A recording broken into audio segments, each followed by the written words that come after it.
Hello guys, কি খবৰ? আজি লৈ আহিছো আন এটি পিঠাৰ ৰেচিপি আৰু এই পিঠাটো বনালো এটা মস্ত ডাঙৰ কঁঠালেৰে। এই কঁঠালটোৰে কেনেকৈ পিঠাটো বনালো কি কৰিলো সকলোখিনি এই ভিডিঅ'টোত দেখুৱাম। গতিকে চাই থাকক আৰম্ভণিৰ পৰা শেষলৈ, অকমানো স্কিপ নকৰিব। আহক তেনেহ'লে ভিডিঅ'টো আৰম্ভ কৰোঁ। ওয়েলকাম। এতিয়া এইফালে এইখন ধুনীয়াকৈ এখন কাঁহী লৈ লৈছোঁ আৰু কাঁহীৰ ওপৰত ফুটা ফুটা থকা খৰাহী এটা পাতি লৈছোঁ। আৰু এইফালে মায়ে কঁঠালটো কাটিবলৈ লৈ ল'লে। কঁঠালটো কাটিবলৈ মানে বহুত দিগদাৰ হয়, ইমান আঠা থাকে ন, তথাপিও ভালকৈ খাবলৈ হ'লেতো মানুহে অলপ কষ্ট কৰিবই লাগিব। গতিকে মায়ে লাগি গ'ল কামত আৰু মই ভিডিঅ' কৰি আছোঁ। মই কিন্তু পিঠাটো বনোৱা নাই, মায়েহে বনাব আৰু মই ইমান নাজানো, খালি ভিডিঅ'টোৰ দ্বাৰা দেখুৱাবলৈ আপোনালোকক মানে কৰিলোঁ আৰু ৰেকৰ্ডিংটো। আৰু এইফালে মায়ে এটা এটাকৈ গোটেইখিনি বাছি বাছি উলিয়াই আছে। আৰু যদি কঁঠালটো মিঠা হয় তেতিয়াহ'লে ইমানখিনি দৰকাৰ নাই, আৰু যদি কম মিঠা হয় তেতিয়াহ'লে অলপ বেছিকৈ দিলে ভাল, কাৰণ আমি ইয়াত যিহেতু চেনি ব্যৱহাৰ নকৰোঁ।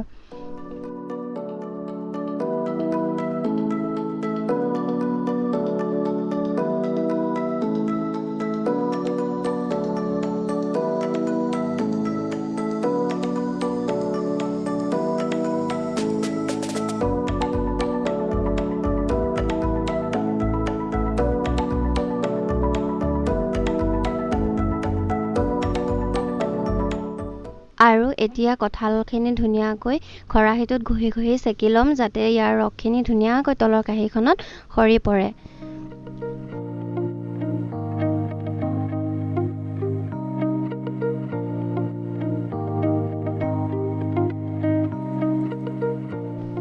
এয়া চাওক, কঁঠালৰ ৰসখিনি ইমান ধুনীয়াকৈ কাঁহীখনত ওলাই পৰিলে, চায়ে খাওঁ খাওঁ লাগি গৈছে। এতিয়া এইখিনি ৰসেৰে আমি পিঠাটো তৈয়াৰ কৰিম। এতিয়া এটা বাটিত ধুনীয়াকৈ অকণমান আটা লৈ ল'লোঁ।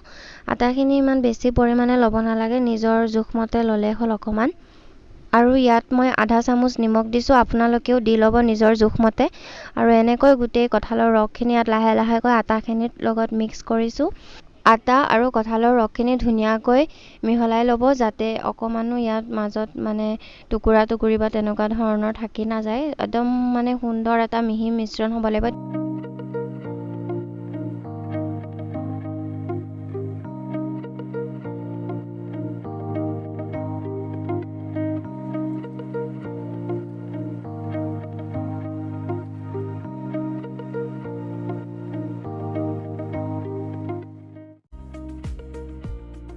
ইয়াত 3 চামুচ পিঠাগুড়ি দি দিছোঁ। আপোনালোকেও নিজৰ জোখ অনুসাৰে দিব পাৰে, বেছি এটা দিব নালাগে। কেৰাহী এটা পাতি নিজৰ জোখ অনুসাৰে ৰিফাইন তেল অকণমান কেৰাহীটোত গৰম হ'বলৈ দিলোঁ। আৰু তেলখিনি গৰম হোৱাৰ পাছত ইয়াত ধুনীয়াকৈ এটা এটাকৈ পিঠাখিনি বহুৱাই দিলোঁ। ইয়াত এতিয়া তেলত ভালদৰে পিঠাখিনি ভাজিব লাগিব।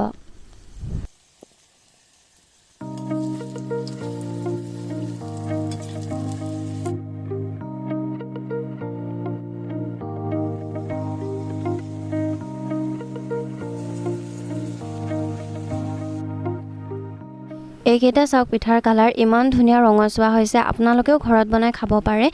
আজি আমি এই পিঠাৰে চাহ খাম বুলি পিঠাকেইটা বনালোঁ, মানে মায়ে বনালে, বাট মই টেষ্ট কৰি চালোঁ, বহুত মানে ধুনীয়া সুন্দৰ সোৱাদ হৈছে, একদম নাম্বাৰ 1 সোৱাদ হৈছে। আৰু 2 কাপ চাহৰ লগত পিঠা লৈ বহি গ'লোঁ খাবলৈ।